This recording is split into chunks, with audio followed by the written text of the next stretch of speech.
Good morning students. आज का हमारा टॉपिक है genetic transformation. Myself Anita Malav, assistant professor, department of botany, JDB government girls college Kota.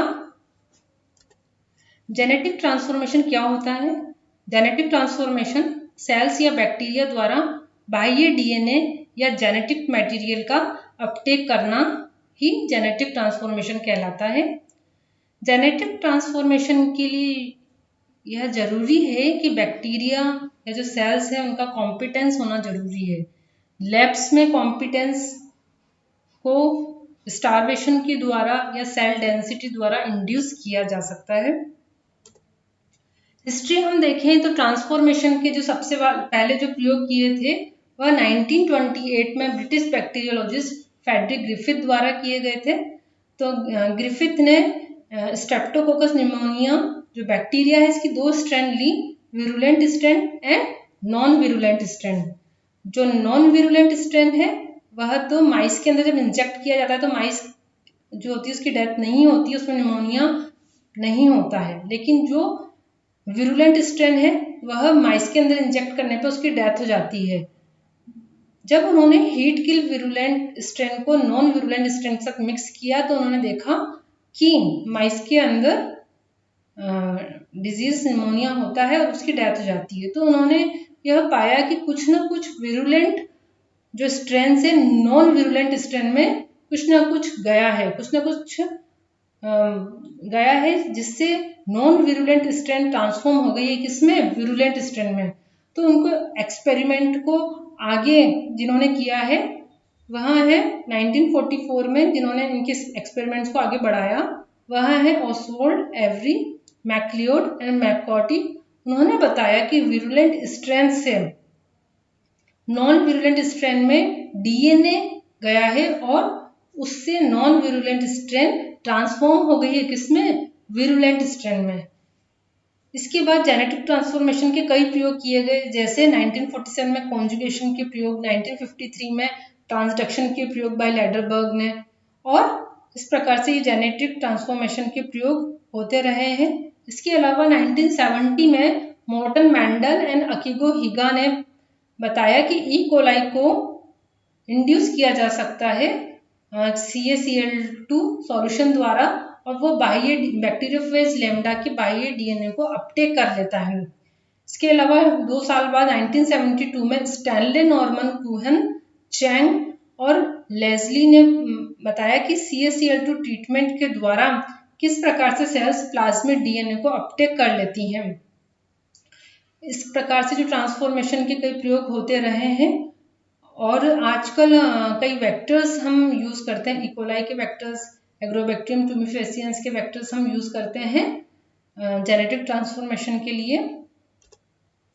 Now gene transfer method in plants में हमने देखा कई तरह के मेथड्स आजकल यूज करते हैं, वेक्टर्स यूज करते हैं, जैसे एग्रोबैक्टीरियम मीडिएटेड जीन ट्रांसफर या डायरेक्ट जीन ट्रांसफर। तो सबसे पहले हमें जीन ट्रांसफर के लिए हम सेल्स को सेलेक्ट करते हैं जो कैपेबल हो ट्रांसफॉर्म होने के लिए और कंप्लीट एक ट्रांसफॉर्म प्लांट बना सकें। तो जो प्लांट सेल्स में हम कौन कौन सी सेल्स को यूज करते हैं, जैसे हम कल्चर्ड सेल्स को यूज करते हैं। इसके अलावा कल्चर्ड सेल्स या प्रोटोप्लास्ट को हम यूज करते हैं। पोलन और जाइगोट को हम इस्तेमाल करते हैं। Meristem cells from immature embryo या ऑर्गन का इस्तेमाल करते हैं। जैसे मैंने बताया कि जो जीन ट्रांसफर के जो मेथड हैं इनको हमने 2 कैटेगरी में बांटा है। एक तो है एग्रोबैक्टीरियम मीडिएटेड जीन ट्रांसफर, दूसरा है direct gene transfer method. First हम पढ़ेंगे एग्रोबैक्टीरियम मीडिएटेड जीन ट्रांसफर। तो एग्रोबैक्टीरियम क्या है? एग्रोबैक्टीरियम ट्यूमिफेसियंस एक gram negative rod shape bacteria है और ये सॉइल में पाया जाता है और यह प्लांट्स के अंदर क्राउन गोल्ड डिजीज पैदा करता है। यहाँ पर ये देखा नेचुरली यह जो बैक्टीरिया होता है यह अपना tDNA प्लांट सेल्स के अंदर इंजेक्ट करता है। tDNA जो होता है यह TI प्लाज्मिड में पाया जाता है। TI प्लाज्मिड एग्रोबैक्टीरियम ट्यूमिफेसियंस में पाया जाना एक प्लाज्मिड है और TI प्लाज्मिड के ऊपर ही टीडीएनए पाया जाता है जो प्लांट सेल्स के अंदर इंजेक्ट किया जाता है। तो इसकी जो नेचुरल एबिलिटी थी वही प्लांट ट्रांसफॉर्मेशन में यूज की गई है। नाउ जेनेटिक इंजीनियरिंग में आजकल एग्रोबैक्टीरियम मीडिएटेड ट्रांसफॉर्मेशन का काफ़ी प्रयोग किया जाता है। इसकी हाई एफिशिएंसी होती है। यह पहले डाइकोट्स प्लांट्स में ही यूज किया गया था, लेकिन अब मोनोकोट्स में भी इसका इस्तेमाल किया गया है, जैसे राइस के अंदर। Now characteristics of TI plasmid. TI plasmid के क्या कैरेक्टर्स होते हैं? एक तो यह सबसे पहले लार्ज सर्कुलर 200 kb का प्लाज्मिड है, जिसमें 4 मेजर रीजन इसमें पाए जाते हैं। सबसे पहले तो इसके अंदर हमने देखा ये टीडीएनए पाया जाता है। यहाँ पर भी आप देख सकते हैं टीडीएनए। टीडीएनए की खासियत क्या होती है कि इसमें एक तो लेफ्ट बॉर्डर और राइट बॉर्डर होती है, इंपॉर्टेंट होती है। इसके बिना टीडीएनए का ट्रांसफर नहीं हो सकता है। यह 25 बेस पेयर्स की बनी हुई लेफ्ट राइट बॉर्डर्स है। इसके अलावा ओंक जीन्स है जो ऑक्सिन और साइटोकाइनिन पैदा करती हैं, जो डिजीज जो होती है इसकी वजह से वहां पर क्राउन गोल यानी एक ट्यूमर बन जाता है, वो इनकी वजह से होता है, ओंक जीन्स की वजह से। इसके अलावा टीडीएनए में ओपाइन सिंथेसिस रीजन होता है। यह क्या करता है? यह नोपेलाइन या ऑक्टोपाइन नामक ओपाइंस को सिंथेसिस करता है, जो बैक्टीरिया की ग्रोथ के लिए न्यूट्रिएंट्स का काम करते हैं। नाउ हमने देखा कि इसके अलावा फर्स्ट रीजन तो ये हो गया टीडीएनए, सेकंड है origin of replication ORI region, opine catabolism region and virulence region. जो ये विरुलेंस रीजन है बहुत इंपॉर्टेंट रीजन है। इसी के कारण टीडीएनए का ट्रांसफर और इंटीग्रेशन होता है। यह खुद तो रीजन वहां पर नहीं जुड़ता है, लेकिन ये इंड्यूस करता है टीडीएनए के ट्रांसफर को और इंटीग्रेशन को। इसके अंदर 8 विर जीन्स होती हैं, vir A B C D E F and G. Transfer of TDNA to plant cells. अब कैसे ट्रांसफर होता है? सबसे पहले तो हम ये देखते हैं कि जब बैक्टीरिया प्लांट सेल्स के कांटेक्ट में आता है तो जो घाव होता है, जो प्लांट सेल्स में जो वुंड है, उससे कुछ सिग्नल्स निकलते हैं, एसिटोसिरेंजोन, कुछ फिनोलिक सिग्नल्स हैं जो निकलते हैं। इसके द्वारा विर रीजन का विर ए जीन एक्टिवेट हो जाता है और विर ए जीन का प्रोडक्ट विर ए प्रोटीन बनता है, वो ऑटोफॉस्फोरिलेट हो जाता है। तो विर ए की जब फॉस्फोरिलेट हो जाता है तो विर जी जो जीन है वो एक्टिवेट होती है और उसका जो प्रोटीन बनता है विर जी प्रोटीन। तो विर जी प्रोटीन जो होता है वो फॉस्फोरिलेट हो जाता है, उसके बाद वो डाइमराइज होता है और अन्य 8 विर ऑपरेंस को एक्टिवेट करता है। जो विर डी जीन का प्रोडक्ट है विर डी प्रोटीन, यह एंडोन्यूक्लियस एंजाइम की तरह काम करता है और यह राइट बॉर्डर पर जाकर वहां निक एक कट लगा देता है और जहां पर कट लगा है वहां पर वो 5th एंड पर आकर जुड़ जाता है। नाउ जो 3rd एंड प्रोड्यूस हुआ है निक के पास, वहां पर तो प्राइमर आकर जुड़ जाएगा और उस डीएनए के सीक्वेंस को आगे की ओर वापस बना देता है। अब क्या होता है? राइट बॉर्डर पर कट लगने के बाद लेफ्ट बॉर्डर पर कट लग जाता है और एक single strand copy of DNA की बाहर आ जाती है। इस पिक्चर में आप बहुत अच्छे से क्लियरली आप यहाँ पर देख सकते हैं कि किस प्रकार से टीडीएनए का ट्रांसफर प्लांट सेल्स के अंदर होता है। सबसे पहले तो बैक्टीरियल अटैचमेंट होता है। बैक्टीरियल अटैचमेंट तो जो प्लांट सिग्नल्स होते हैं, जो फिनोलिक सिग्नल्स होते हैं एसिटोसिरेंजोन, उन सिग्नल्स के लिए तो वो सेंसिंग करता है, बैक्टीरिया उनको सेंस करता है, तो उससे विर ए जीन जो है वो एक्टिवेट हो जाती है, तो विर ए प्रोटीन बनाती है।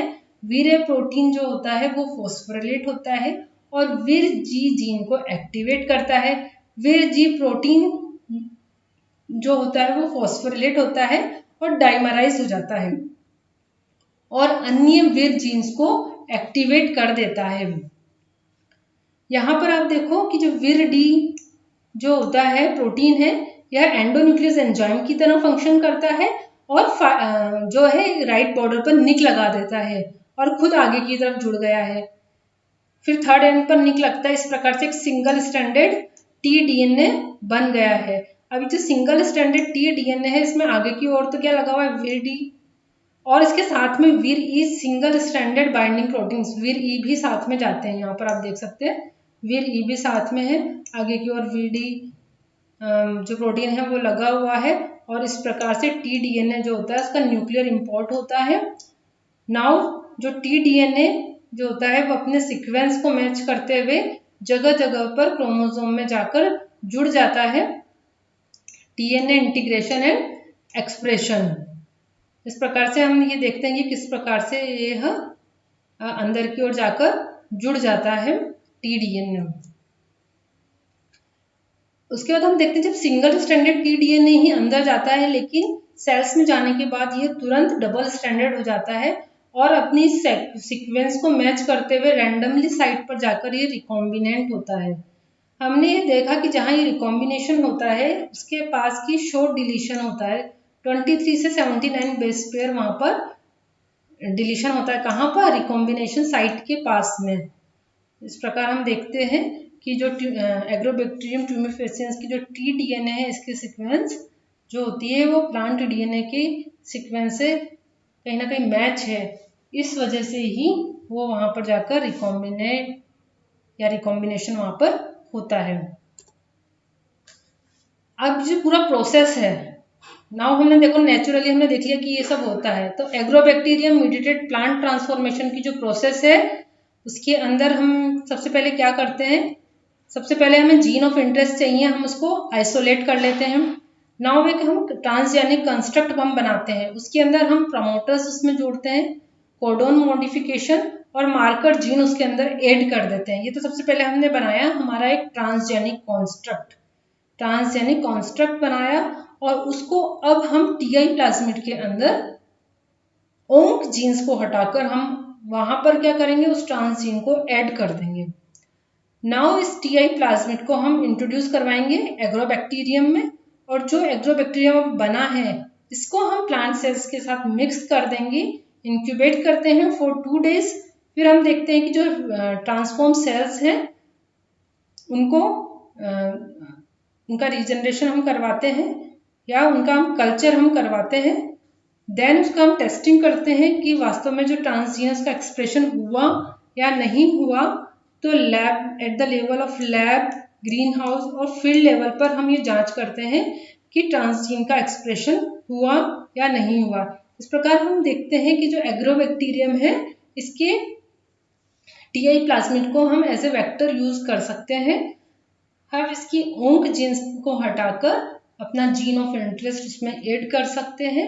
इस प्रकार हम जेनेटिक मॉडिफाइड प्लांट्स हम बनाते हैं।